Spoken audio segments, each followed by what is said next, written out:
भगवान परशुराम।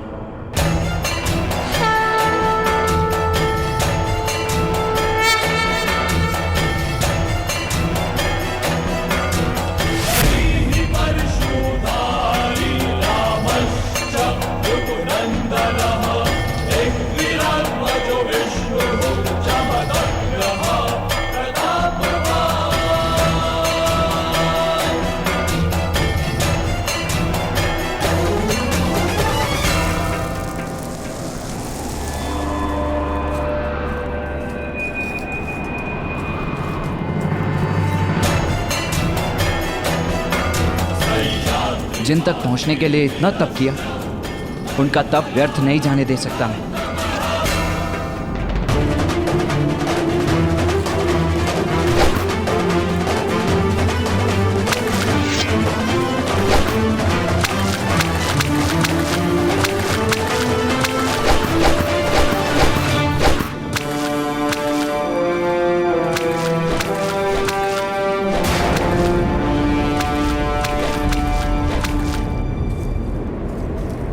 कौन है वो जिसने परशुराम की तपस्या भंग करने का दुस्साहस किया? मैं आपकी तपस्या भंग नहीं करना चाहता था आदरणीय। मैं तो केवल इस शिवलिंग की रक्षा कर रहा था जिसके सामने बैठकर आप तप कर रहे हैं। शिवलिंग पर बाणों से प्रहार करते हो? क्या तुम्हें इतना भी ज्ञान नहीं? शिव सर्वश्रेष्ठ है, उनसे ऊपर कोई नहीं। किसी भी सर्वश्रेष्ठ धनुर्धारी का बाण भी नहीं। महाप्रभु, ये शिवलिंग तो केवल मिट्टी की बनी आकृति मात्र है। श्रेष्ठ शिव नहीं, ये तो उसके साधक की आराधना है जो शिव को शिवत्व की शक्ति देती है। फिर भी यदि अनजाने में भूल हुई हो तो मैं क्षमा चाहता हूँ। वाचाल हो परंतु तर्क का ज्ञान रखते हो। ब्राह्मण हो।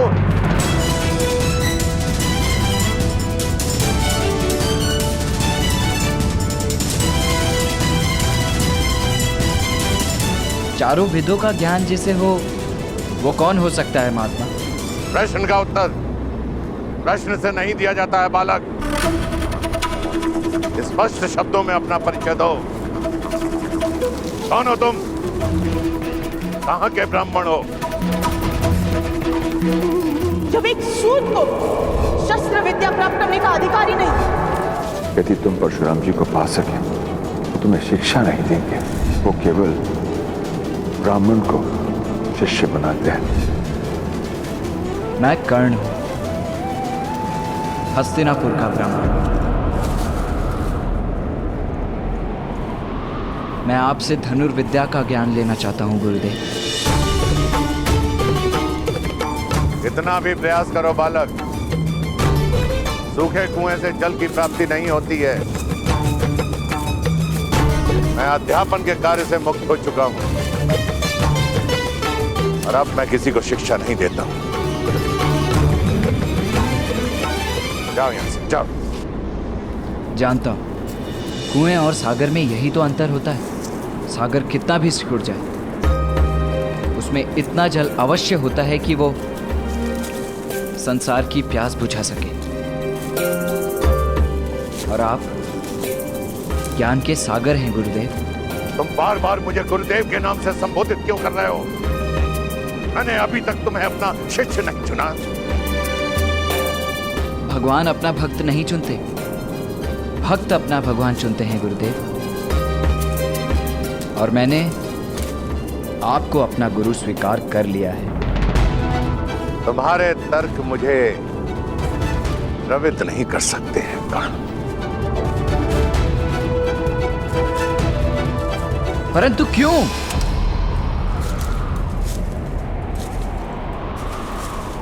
याचक को याचना से पहले ज्ञात होना चाहिए कि वो किसके समक्ष याचना कर रहा है।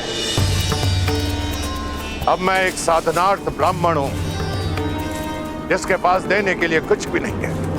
जब शस्त्र उठाने थे उठा चुका। शस्त्र शास्त्र की विद्या जिसे देनी थी दे चुका। अब ना मुझ में किसी को सिखाने का धैर्य है और ना मुझसे किसी को सीखने की पात्रता। पात्रता तो केवल परीक्षा से सिद्ध होती है ना गुरुदेव। मुझे एक अवसर दीजिए। यदि मैं योग्य सिद्ध हुआ तो कदाचित आपको भी सिखाने का मन हो जाए। बाणों का छोटा सा माया जाल रचकर, कुछ तर्क देकर तुम्हें लगता है कि तुम मेरा शिष्य बनने योग्य हो? नहीं गुरुदेव, मैं ये नहीं कह रहा कि मैं योग्य हूं, किंतु आपसे एक निवेदन है। मुझे एक अवसर तो दीजिए अपनी योग्यता और अयोग्यता प्रकट करने के लिए।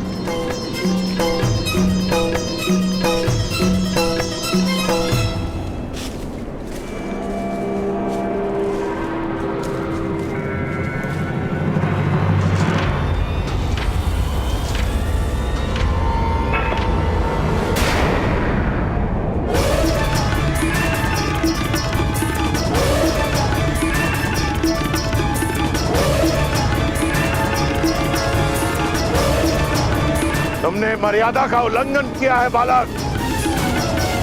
तुमने मेरे पर्दे को छूने का दुस्साहस किया है। दुस्साहस में भी साहस छुपा होता है गुरुदेव। बस एक अवसर दीजिए, परीक्षा लीजिए मेरी। मैं अपनी माता को वचन देकर आया हूं कि विश्व का सर्वश्रेष्ठ धनुर्धर बनकर लौटूंगा या कभी नहीं लौटूंगा। आप भी मात्र भक्त हैं। एक अवसर दीजिए। यदि मुझे सुपात्र न पाए तो इसी फरसे से मेरा सर काट दीजिएगा। मूर्ख बालक, जानता है तू किससे बात कर रहा है? उनसे जिन्होंने एक नहीं 21 बार धरा को क्षत्रियों से विहीन कर दिया था। उनसे जिन्होंने अपने पिता के वचन पर अपनी माता का सर काट दिया था। उनसे जो मुझे योग्य न पाकर एक क्षण का भी विचार नहीं करेंगे मेरा सर काटने में। अपने प्राणों के मोल पर बस एक अवसर मांग रहा हूं। याचक को खाली हाथ नहीं जाने दिया जाता गुरुदेव।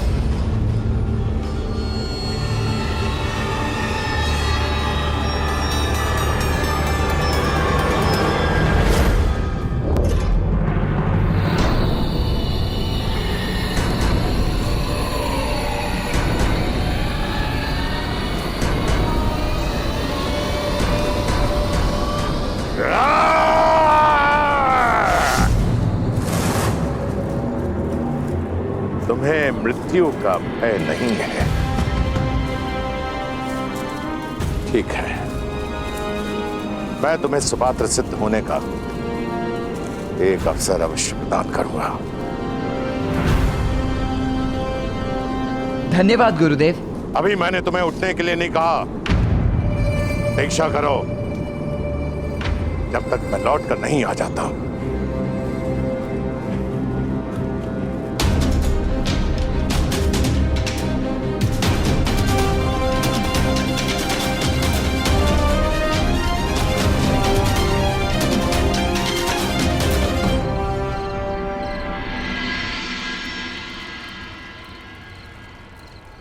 तो क्या अंधकार तुम्हारे प्रतिभा के लिए सीमा बनेगा अर्जुन?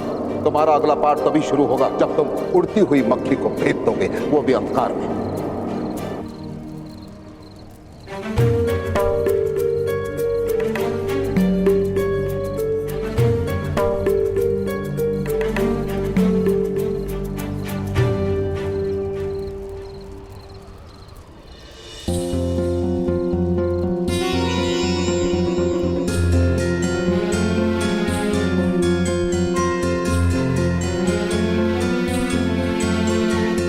भ्राता भीम,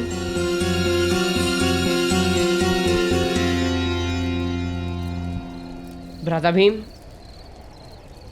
आप अंधेरे में भोजन कैसे कर लेते हैं? भोजन के लिए आंखों की आवश्यकता ही क्या है अर्जुन? भोजन कहीं भी हो, मेरी घ्राणेंद्रियां उस सुगंध को पा ही लेती है। और एक बार खाना हाथ में आ गया तो भीम के मुख के अतिरिक्त और कहाँ जाएगा? लक्ष्य का संबंध मनुष्य की इच्छा और अभ्यास से ही होता है। यदि इच्छा प्रबल हो और अभ्यास सघन हो तो लक्ष्य स्वयं सामने आ जाता है।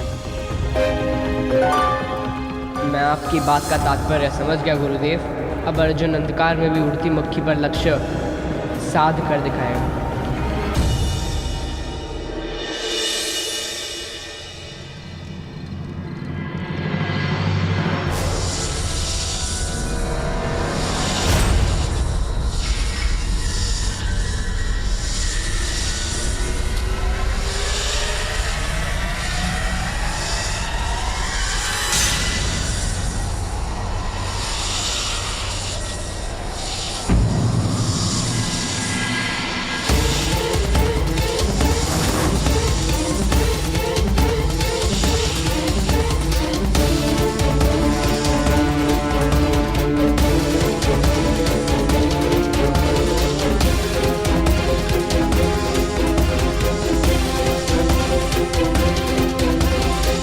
उठो।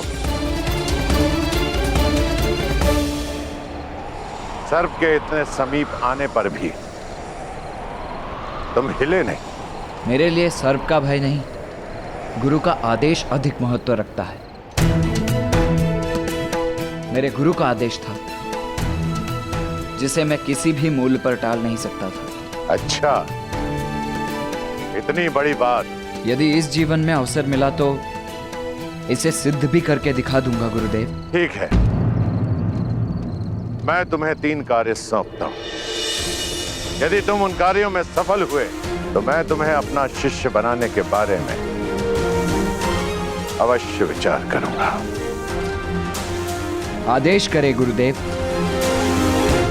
यहां पास में ही एक जल स्रोत है जहां से मैं अपने लिए संध्या के लिए जल लेकर आता हूं, परंतु कुछ समय से वो जल स्रोत अवांछनीय बाधाओं के कारण अविरोध हो चुका है। तुम जाकर उसे हटाओ।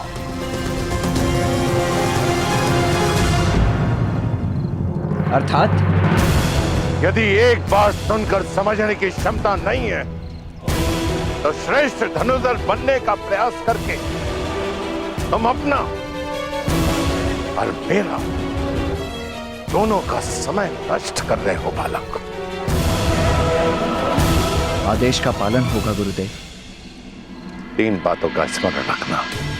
कई बार कुछ नकारात्मक शक्तियां मेरे तप में भंग डालने का प्रयास करती हैं, तब तक जब तक कि मैं उन्हें समाप्त नहीं कर देता। दूसरी बात, जल स्रोत का अविरोध हटाने के लिए तुम धनुर्विद्या का उपयोग नहीं करोगे। तीसरी और अंतिम बात, सूर्यास्त तक जल स्रोत का अविरोध हटाने में यदि तुम असमर्थ रहे तो घर लौट जाना। ब्रह्म हत्या का पाप मैं अपने सर नहीं लेना चाहूंगा।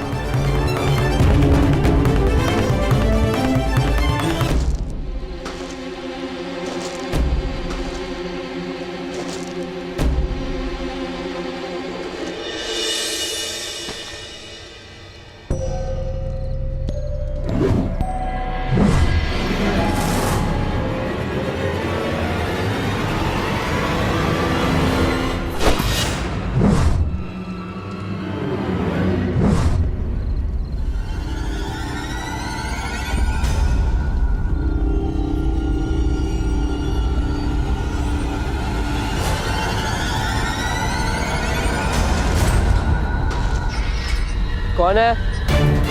कौन है? सामने आओ।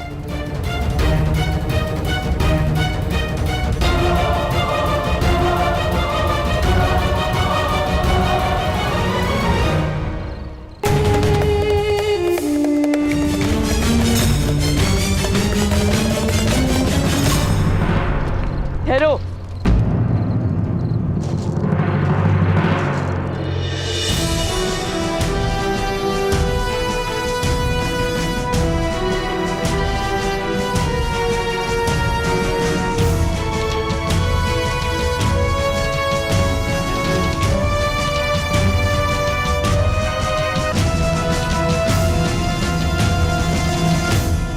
कौन हो तुम?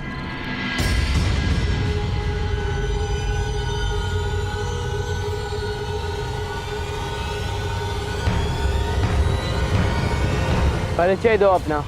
मैं एकलव्य हूँ।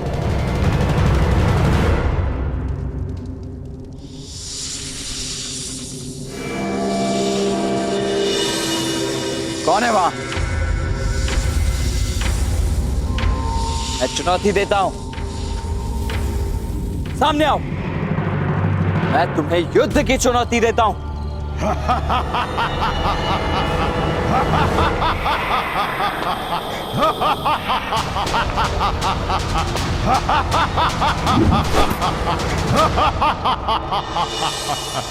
आपको शब्द भेदी बाण चलाने का अभ्यास करते देखा तो रुक गया। कठिन कार्य है, समय लगता है, परंतु सीख जाओगे, जैसे मैं सीख गया। असफलता से भयभीत मत होना। तुम शब्द भेदी बाण चलाना जानते हो? किससे सिखाया तुम्हें? किसी ने नहीं, स्वयं अभ्यास से सीखा है, गुरु की प्रेरणा से सीखा है। अपने गुरु के विषय में बताओ। आचार्य द्रोण मेरे गुरुदेव।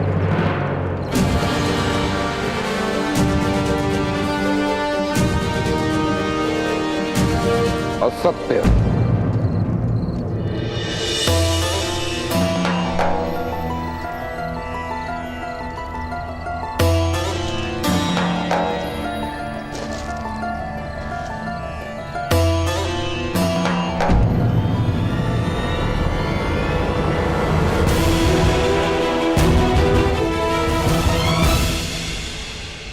तुम मेरे शिष्य नहीं हो सकते। परंतु आप मेरे गुरुदेव हो। मैंने आपको अपने शिष्य को सिखाते देखा है, देख देख कर मैं भी सीख गया।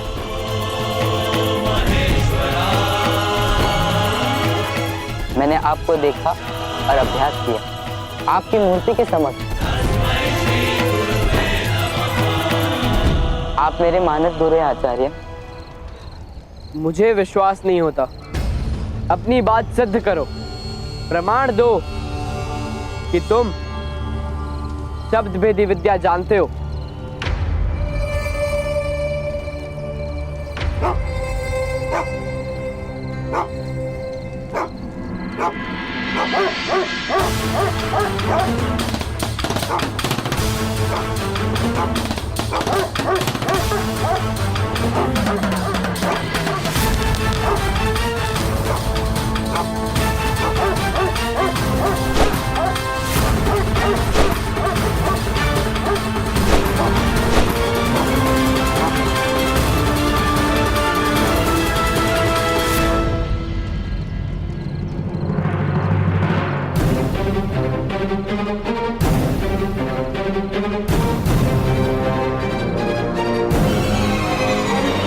प्रमाण मिल गया राजपुत्र।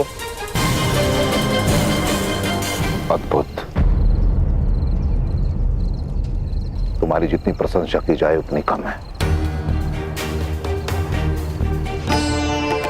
प्रशंसा शिष्य की नहीं, आचार्य की जाती है गुरुदेव। आपकी श्रद्धा की धनुर्विद्या सद गई, सब आपके चरणों का प्रताप है।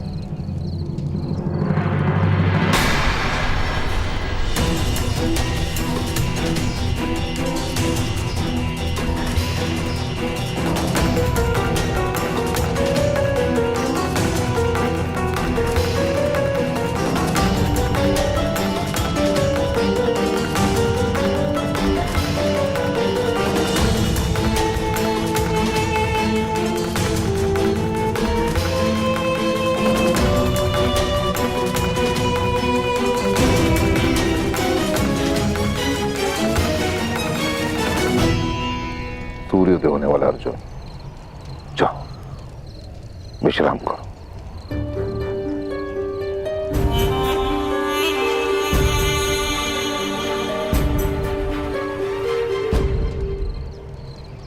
बालक, क्या मुझे देखकर तुम्हें भय लग रहा है? मुझे मृत्यु का भय नहीं, भय केवल इतना है कि गुरु की अपेक्षा पर असफल ना हो जाऊं। तुम्हें अपनी मृत्यु का भय नहीं है कर्ण, पर देखना यह है कि अपनों की मृत्यु के भय से अछूते हो या नहीं?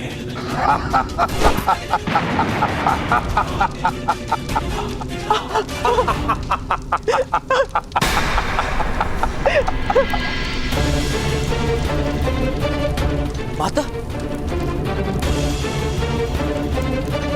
अब क्या करोगे कर्ण? माता! करो, प्रहार करो। क्यों रुक गए हो?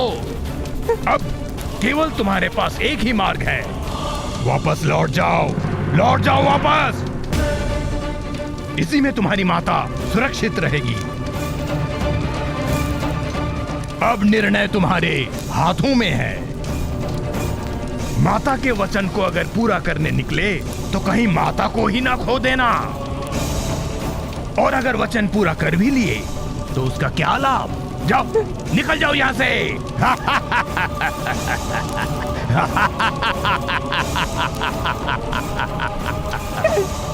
मेरे प्राणों की रक्षा करो। जैसे कह रहे वैसे करो कर्ण।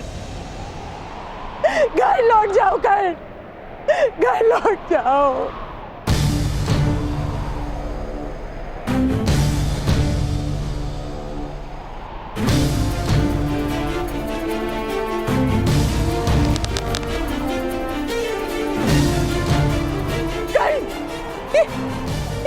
क्या कर रहे हो तुम?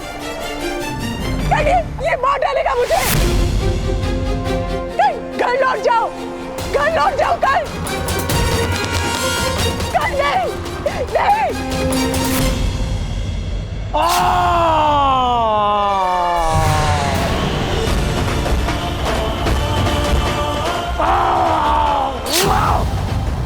अपनी माया से तुमने मेरी माता का रूप तो रच डाला था ना, किंतु मेरी माता के व्यक्तित्व को नहीं रच पाए।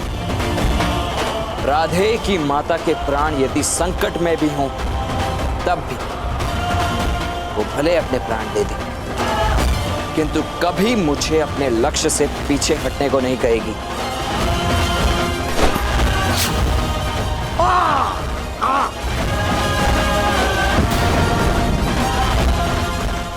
सूर्योदय में एक प्रहर से भी कम का समय बचा है। मुझे शीघ्र ही जल स्रोत तक पहुंचना होगा।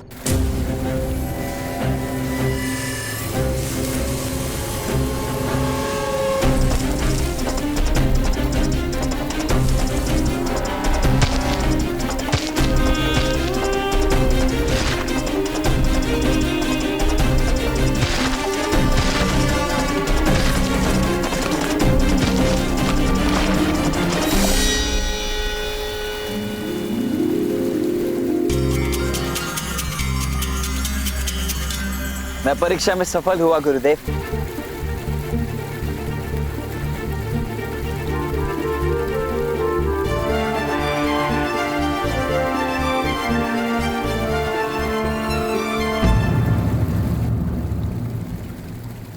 ये जल प्रवाह पुनः क्यों रुक गया?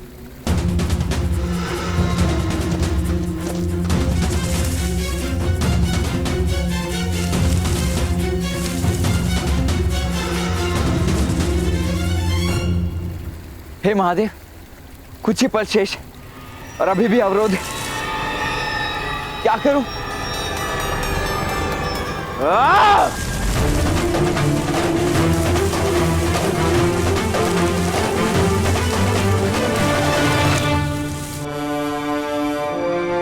मैंने जल मांगा था बालक। गुरुदेव, न बहता जल कभी रुका है और ना ही कर्ण कभी रुकेगा। मैं भी जल की ही भांति हटी जो अपना मार्ग निकाल ही लेता है।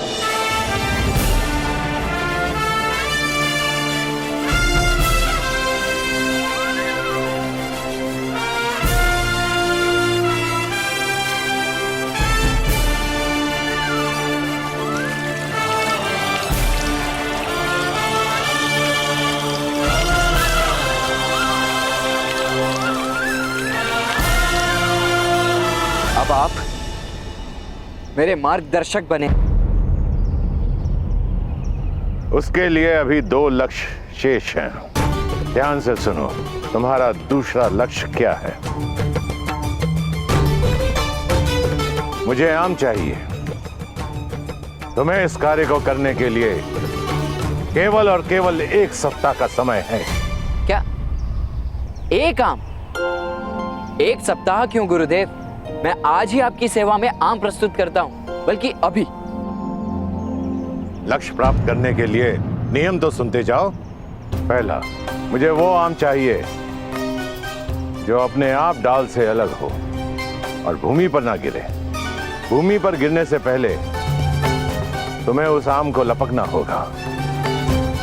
और दूसरा, वृक्ष को छूना और उसे किसी भी प्रकार से हिलाना निषेध होगा।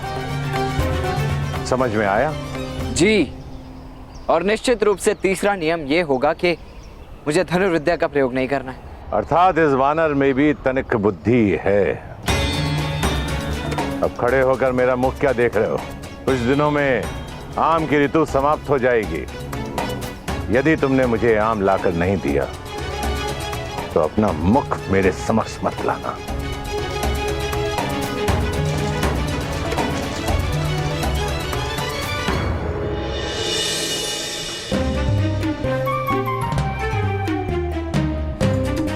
ये भी कोई परीक्षा हुई? बस एक आम लेकर आना है।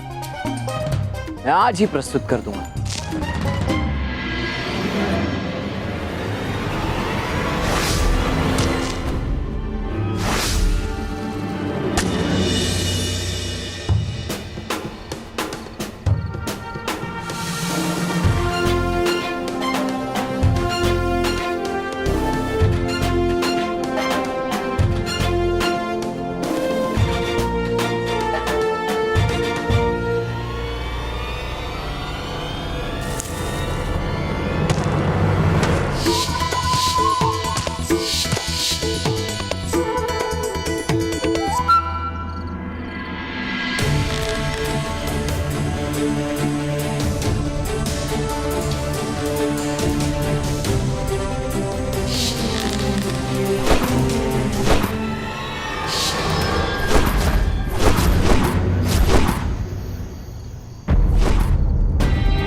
कैसे कैसे एकलव्य ने केवल अभ्यास से शब्द भेदी कला प्राप्त की? यदि उसने प्राप्त की तो मैं क्यों नहीं कर पा रहा?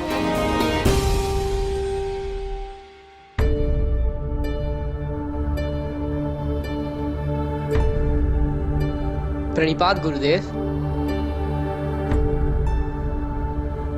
अर्जुन, मैं तुम्हारी प्रतीक्षा करूंगा। अर्जुन, बैठो, क्षण भर विश्राम करो, क्योंकि निद्रा और थकान तुम पर हावी हो रही है। नहीं गुरुदेव, आपने कहा था ना, क्या अंधकार मेरी सीमा है? जब अंधकार मेरी सीमा नहीं बन सकती, थकान और निद्रा भी मेरी सीमा नहीं बन सकती गुरुदेव। मुझे बस और अधिक अभ्यास करना है। नहीं अर्जुन, तुम स्वयं पर दबाव डाल रहे हो। और ये सत्य है कि निश्चित रूप से दबाव मनुष्य को कठोर और श्रेष्ठ बनाता है, परंतु सीमा से अधिक दबाव मनुष्य को तोड़ देता है, जो मैं नहीं चाहता। तुम्हें केवल इतना करना है अर्जुन।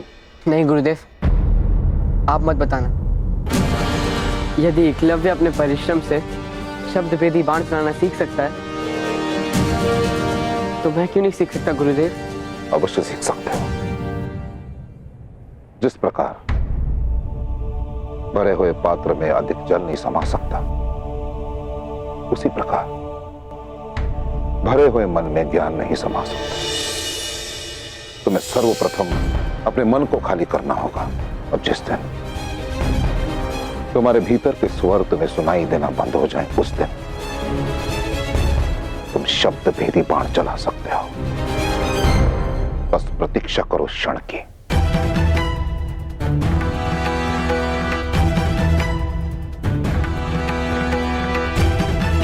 अर्जुन,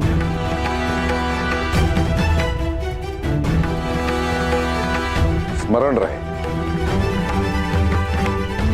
कि तुम्हें इस संसार का सर्वश्रेष्ठ धनुर्धर बनाने का प्रण मैंने लिया और मैं बना के रहूंगा। सर्वश्रेष्ठ धनुधर बनने चला और यहाँ वानरों की तरह डाल से टूटे आम लपकने का प्रयास कर रहा हूं।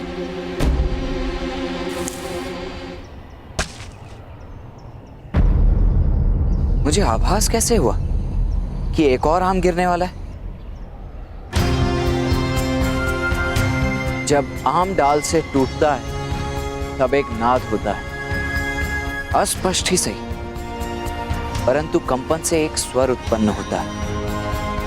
मुझे टूटकर गिरते हुए आम के स्वर को समझना होगा।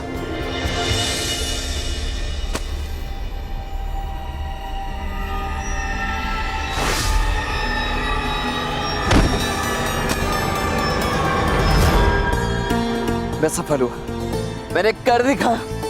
गुरुदेव! राधा भीम, अपनी गदा मेरी ओर फेंकिए। पर कोई प्रश्न नहीं, कोई स्वर नहीं, कोई शब्द नहीं, बस अपनी गदा मेरी ओर फेंकिए। दुशासन, लगता है अर्जुन निराश होकर आत्महत्या करना चाहता है।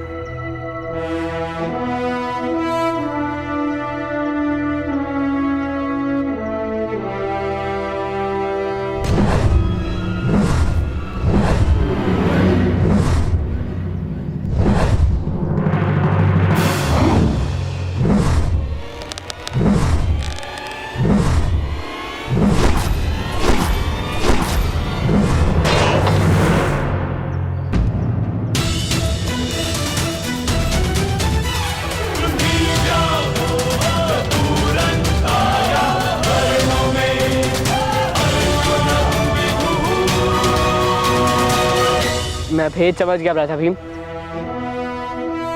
मुझे गुरुदेव से मिलना है। कहाँ है गुरुदेव? कुछ समय पूर्व मैंने उन्हें वन की ओर जाते हुए देखा। वन की ओर? इस समय? क्यों?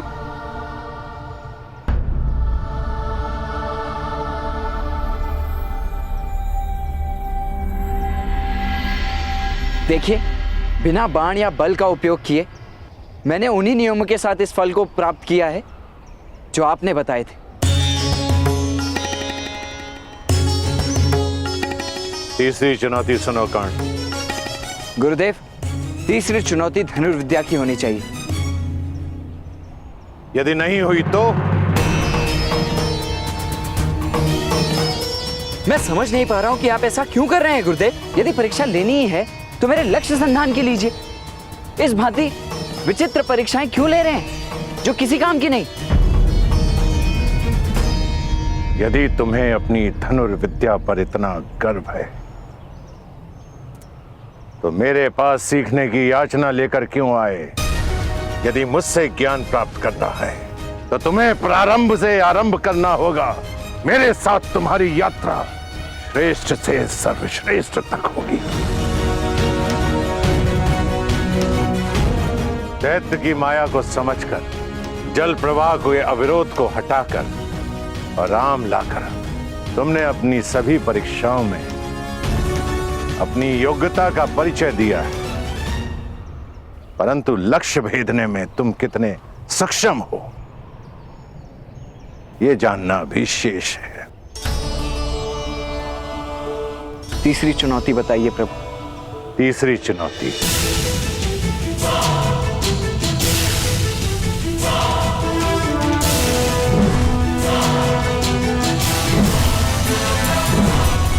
ये गतिमान पत्थर, 3 नियम। इस गतिमान पत्थर को भेदना है तुम्हें। दूसरा, केवल 3 प्रयास में। और तीसरा, धनुर्विद्या के ज्ञान से।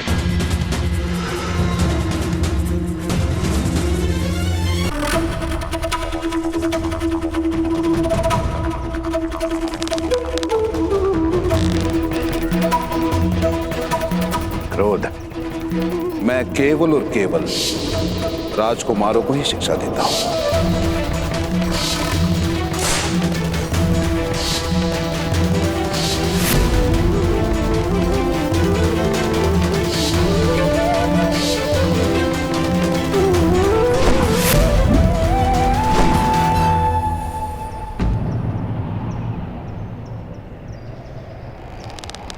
मात्र 2 अफसर कौन?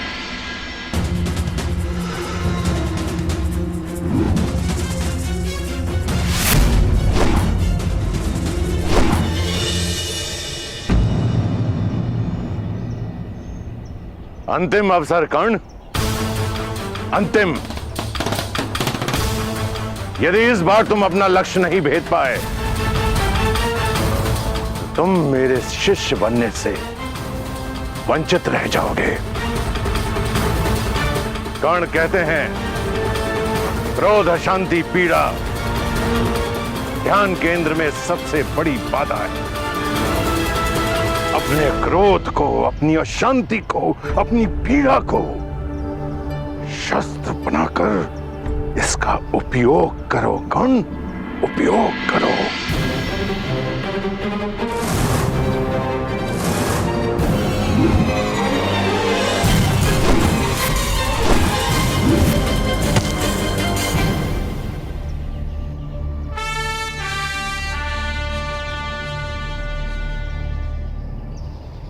पहली बार तुमने क्रोध का सही दिशा में उपयोग किया है।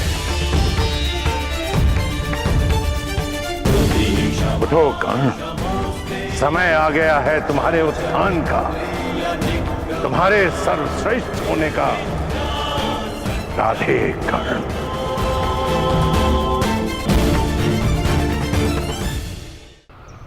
मैं धन्य हुआ गुरुदेव। कहीं मैं स्वप्न तो नहीं देख रहा, क्या सत्य ही आपने मुझे अपना शिष्य स्वीकार किया है? हाँ एकलव्य, मैंने तुम्हारा कौशल्य देखा एकलव्य। यूं समझो कि तुम्हारी शिक्षा पूर्ण हुई। मैं तुमसे गुरु दक्षिणा मांगने आया हूं।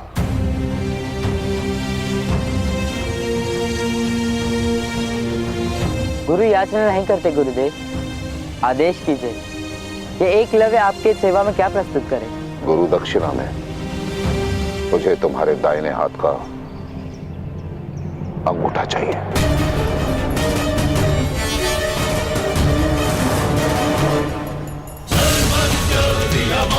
क्यों भय लग रहा है एकलव्य? नहीं गुरुदेव, भयभीत नहीं। मैं तो बस ये सोच रहा था कि आपने इतनी तुच्छ वस्तु मांगी। आदेश करके देखते गुरुदेव, एकलव्य अपना सर काट के आपके चरणों में रख देता।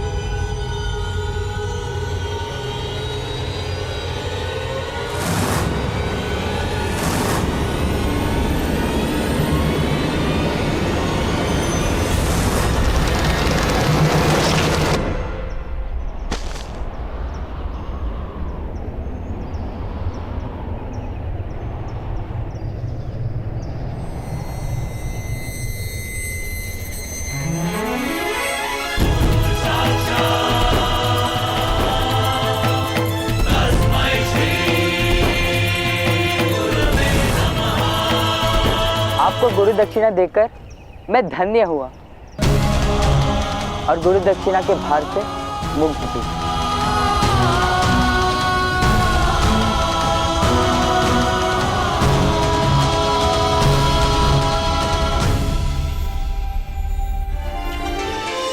जिसने मुझे देव की तरह पूजा और मैंने असुर के भांति उसकी तपस्या को भंग कर दिया। राजधर्म निभाने के लिए गुरु धर्म के साथ छल किया है इस द्रोण ने, और मेरे इस जघन्य अपराध के लिए इतिहास इस द्रोण को कभी क्षमा नहीं करेगा। कुछ वर्षों बाद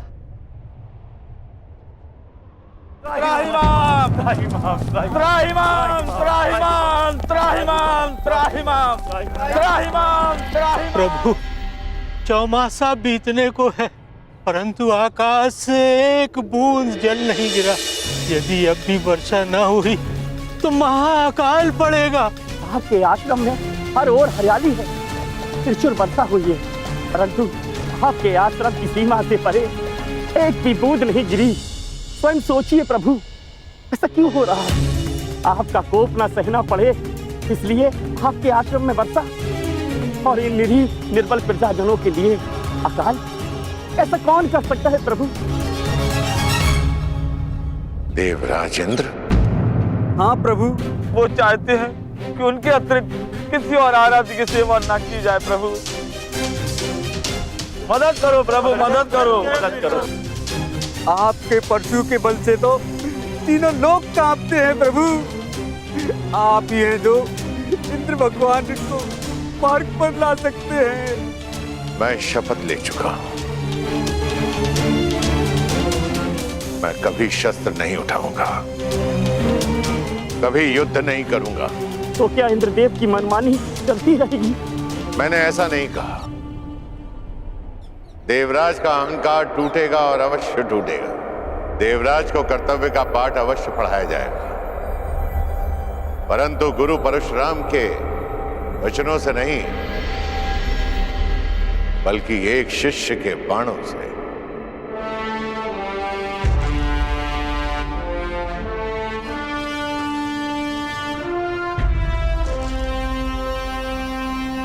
समय आ गया है संग्राम का।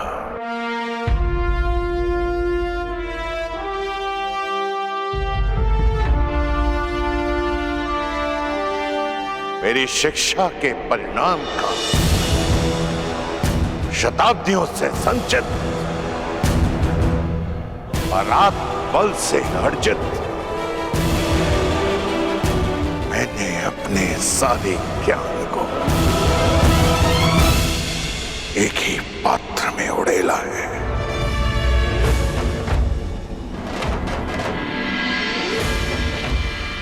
तब से तपाया है मैंने उसे। गंगा पुत्र भीष्म और द्रोण, लोह से कुंदन बनाया है मैंने।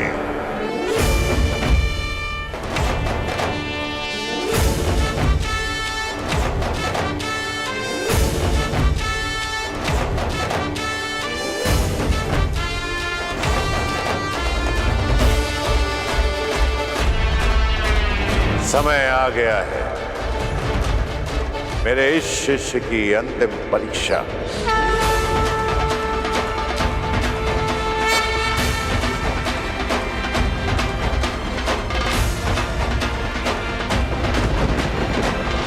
ये निर्धारित करने का कि मैंने सुपात्र चुना है या नहीं।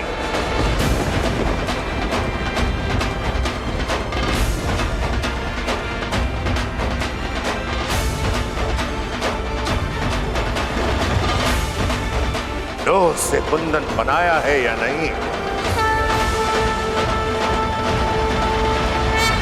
मेरी शिक्षा से महायोद्धा बना है या नहीं। इंद्र को जगाना है तो इंद्रधनुष बनाना होगा।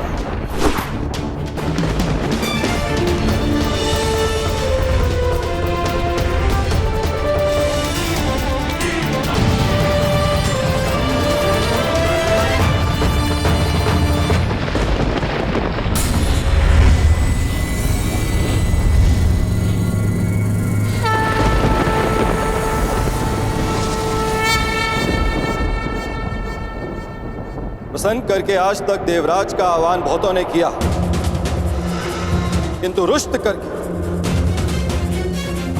मेरा आह्वान करने वाले उद्दंड कौन हो तुम? कर कर कर कर। दिव्य दृष्टि से बाण शक्ति से जीते ये सारा रण, शांत चित्त धरे आत्मबल भरे जीते हर बार अगर, छूट ना पाए लक्ष्य हो चाहे सूक्ष्म सा छुपा होकर। राधे कर।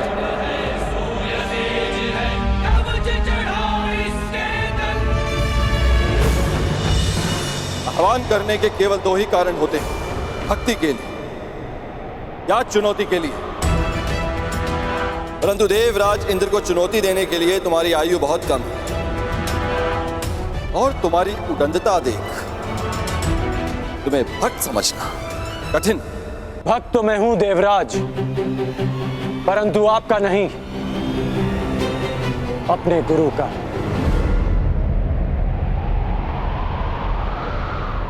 मैं यहां आपको चुनौती देने आया हूं।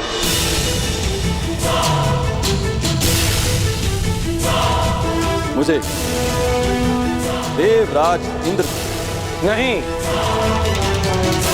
उस अहंकार को जिसने देवराज इंद्र की मति हर ली है। देवराज इंद्र को चुनौती देने वाले बालक कहां से आए? मैं भी जानने का इच्छुक हूं।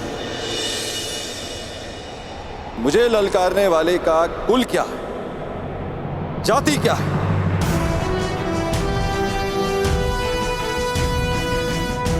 ज्ञानियों की आयु नहीं देखी जाती और ना ही वीरों का कुल पूछा जाता है। वीरों का बाहुबल ही उनकी जाति होती है और शस्त्र ज्ञान उनका कुल। आप बस इतना समझ ले कि यह कर्ण अपने गुरु के आदेश पर आपसे सम्मान सहित यह निवेदन करने आया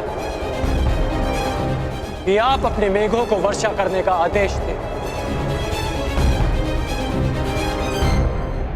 तो तुम मुझे आदेश दे रहे, देवराज इंद्र को। स्मरण रहे, वर्षा मेरी अधीन है। इसे आज तक मैं इन पृथ्वीवासियों को भेंट स्वरूप देता आया, परंतु मुझे अभी अनुभव होने लगा निःशुल्क में मिलने वाली इन सुविधाओं को ये पृथ्वीवासी सम्मान नहीं करते। इसी कारण मैंने निर्णय लिया है कि पृथ्वीवासियों को वर्षा तब तक प्राप्त नहीं होगी जब तक वह मुझे उचित सम्मान नहीं देंगे। सम्मान और आदर प्रेम देकर अर्जित किए जाते हैं देवराज। बलपूर्वक केवल भय अर्जित किया जाता है। तो भय के कारण ही सही मुझे सम्मान चाहिए। यदि सम्मान मिलेगा तो इन पृथ्वीवासियों को वर्षा प्राप्त होगी और उपेक्षा की तो वज्र। महर्षि दधीच ने अपनी अस्थियां को वज्र बनाने के लिए दी ताकि व्रतासुर जैसे असुरों का नाश हो, ना कि निशक्त प्रजा का विनाश हो। देवराज, आप भूल रहे हैं कि पूजा उस वृक्ष की जाती है जो फल दे, शीतल छाया दे। कांटों से भरे वृक्ष को काट दिया जाता है। सावधान कर्ण, तुम देवराज इंद्र के सम्मान को चोट लगा रहे हो। मैं केवल आपके अभिमान को खींच रहा हूं, जैसे हिमकर्ण स्वयं अपने पानी में पिघल जाता है। अहंकारी का अस्तित्व भी स्वयं उसका अहंकार हर लेता है। अपने मेघों को वर्षा करने का आदेश दे। इसे मेरा अंतिम निवेदन समझे या चेतावनी। और यदि मैंने तुम्हारा निवेदन अस्वीकार किया तो, वर्षा नहीं की तो मेरे बाणों की वर्षा से आपका अभिमान बच नहीं पाएगा।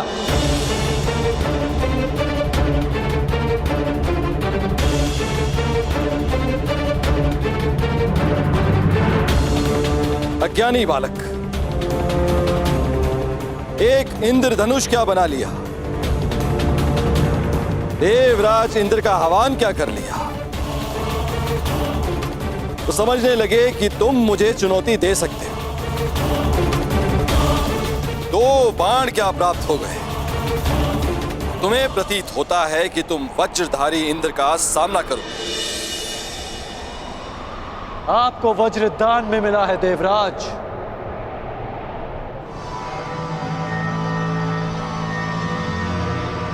पर मैंने अपने अस्त्र परिश्रम और साधना करके अर्जित किए हैं। बस उद्दंड, बस।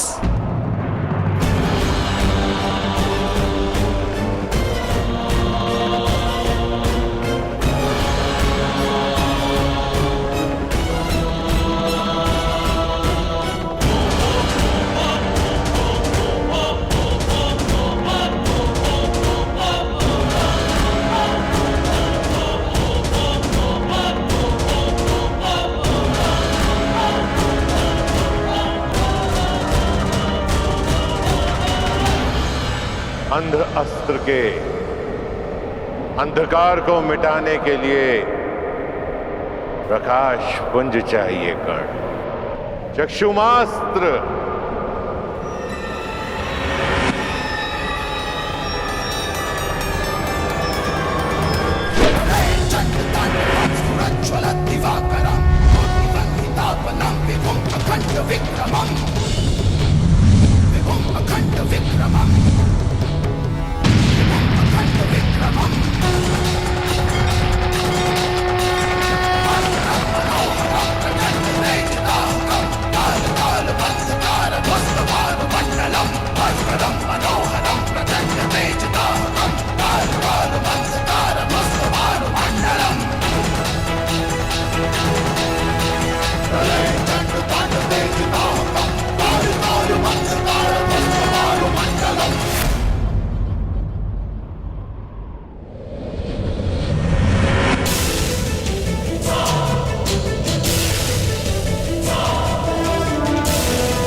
मेरे अस्त्रों को निष्क्रिय करने वाला मनुष्य ये है कौन?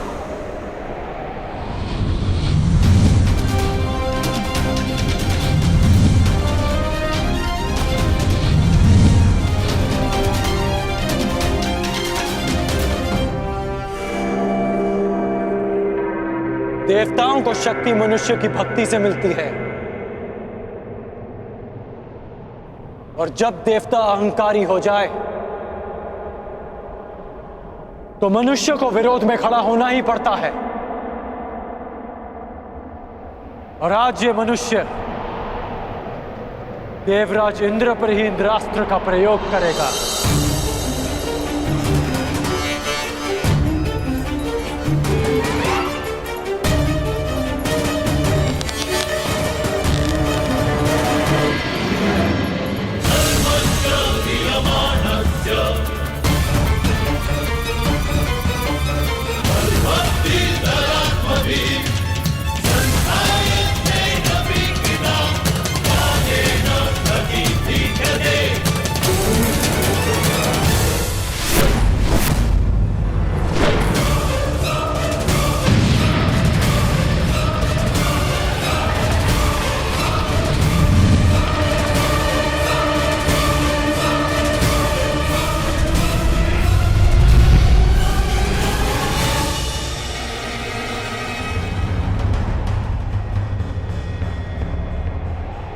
मूर्ख!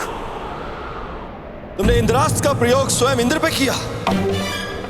क्या तुम्हें स्मरण नहीं है कि मुझे अमरत्व मिला हुआ है, कि देव मर नहीं सकते? सुना तो मैंने भी है कि देव अमर होते हैं, तो सोचा क्यों ना आज इस कहानी की परीक्षा कर लें। आप अमर हैं इंद्र, मर नहीं सकते, लेकिन अमर होने के भी अपने दुख होते हैं।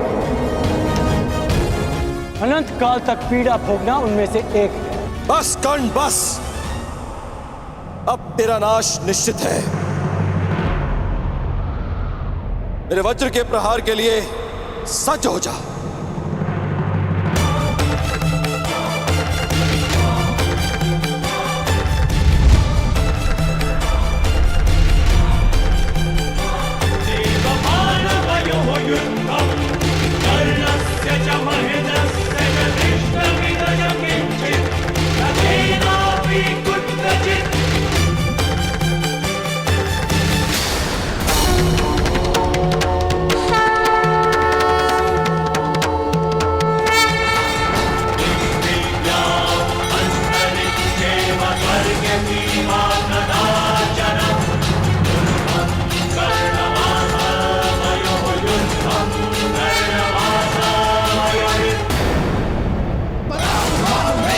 शांभवस्थ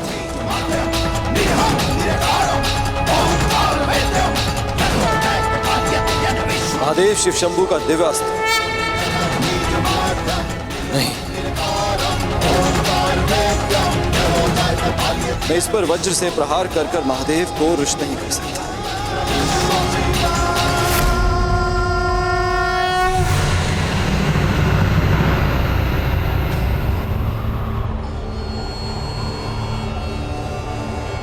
रुक जाओ कर्ण, रुक जाओ।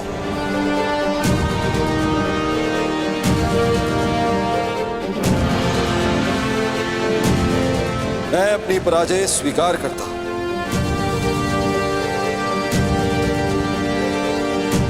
तुम्हें इस संभव अस्त्र को प्रयोग करने की आवश्यकता नहीं।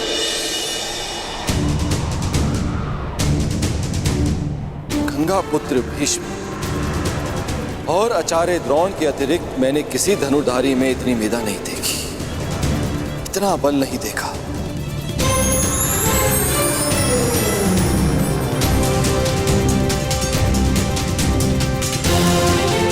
कौन हो तुम कर्ण?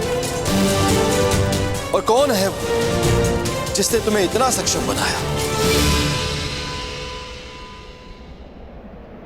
कौन है वो महागुरु? कौन है जिसके शिष्य हो तुम?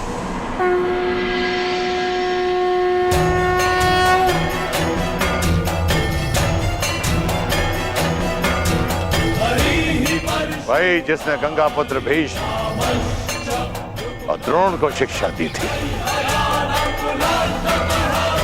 प्रभु परशुराम आप? कर्ण, तुमने बताया क्यों नहीं कि तुम प्रभु परशुराम के शिष्य हो? क्योंकि आपके अहंकार ने आपको यह प्रश्न पूछने ही नहीं दिया। प्रभु,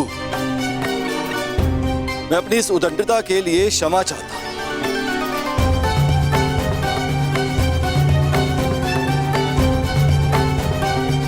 मेरे इस अहंकार ने मेरी मति को हर लिया था, जो मैं समझ नहीं पाया कि ऐसा प्रतिभावान योद्धा केवल आपका ही शिष्य हो सकता है। मैं क्षमा चाहता हूं, अर्थात मेघों को अभी वर्षा का आदेश देता हूं।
तुम्हें चुनकर मैंने भूल नहीं की है कर्ण।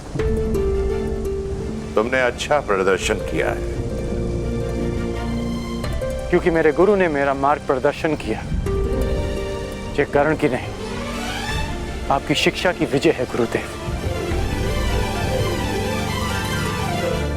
कर्ण, वर्षों तक तुमने शस्त्र साधना की, मेरे हर आदेश का पालन किया, मेरे द्वारा दी गई हर परीक्षा में तुम खरे उतरे हो। राधे, और आज तुमने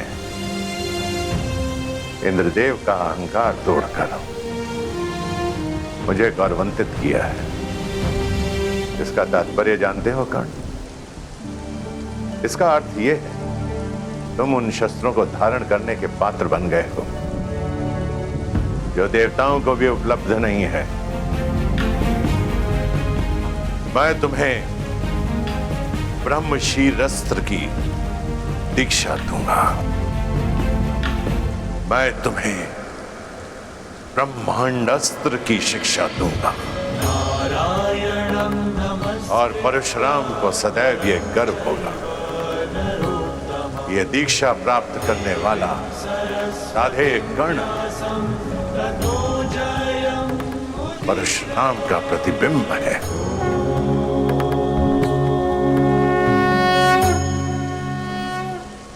क्षत्रियों के गुणों से युक्त ये ब्राह्मण शिष्य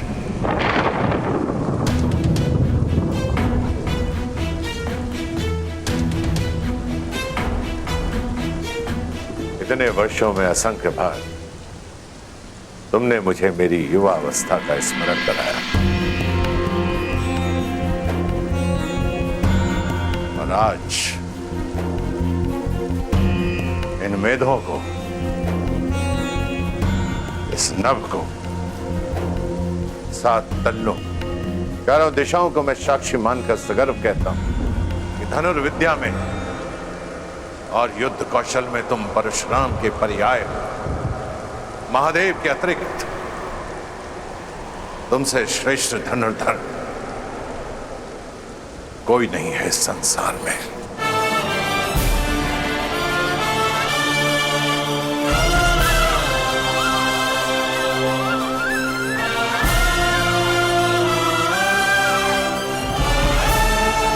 चिरायु भाव कर्ण,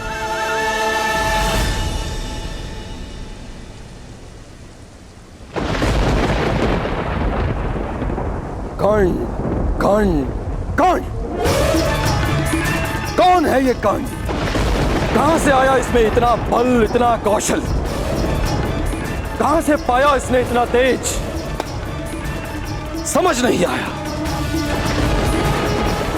कि केवल ब्राह्मणों को शिक्षा देने का प्रण लेने वाले परशुराम ने आखिर क्यों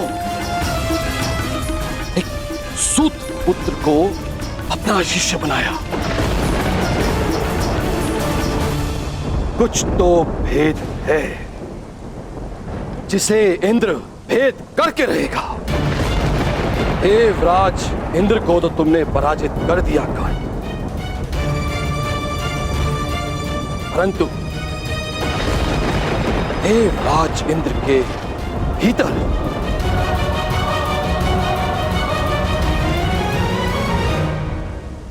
तुमने अपने महाशत्रु को भी जन्म दे दिया। तुम्हारे विनाश तक तुम्हारा पीछा नहीं छोड़ूंगा कर्ण।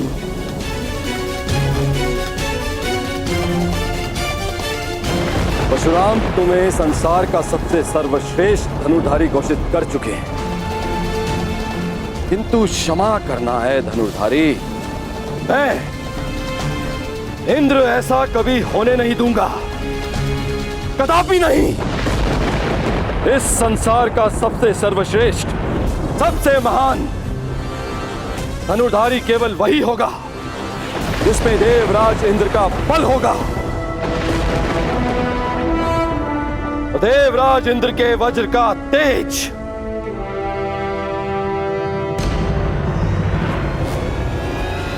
जो स्वयं इंद्र के अंश से जन्मा है, सबसे बड़ा, सबसे उत्तम, सबसे सर्वश्रेष्ठ धनुर्धर बनेगा हस्तिनापुर में शिक्षा ले रहा अर्जुन, जिसने इंद्र का आशीर्वाद अर्जित किया है, वो अर्जुन।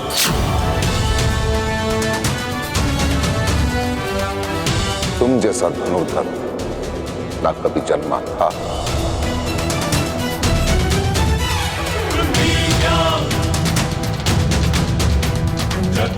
ना जन्मा है और ना ही कभी जन्मेगा अर्जुन।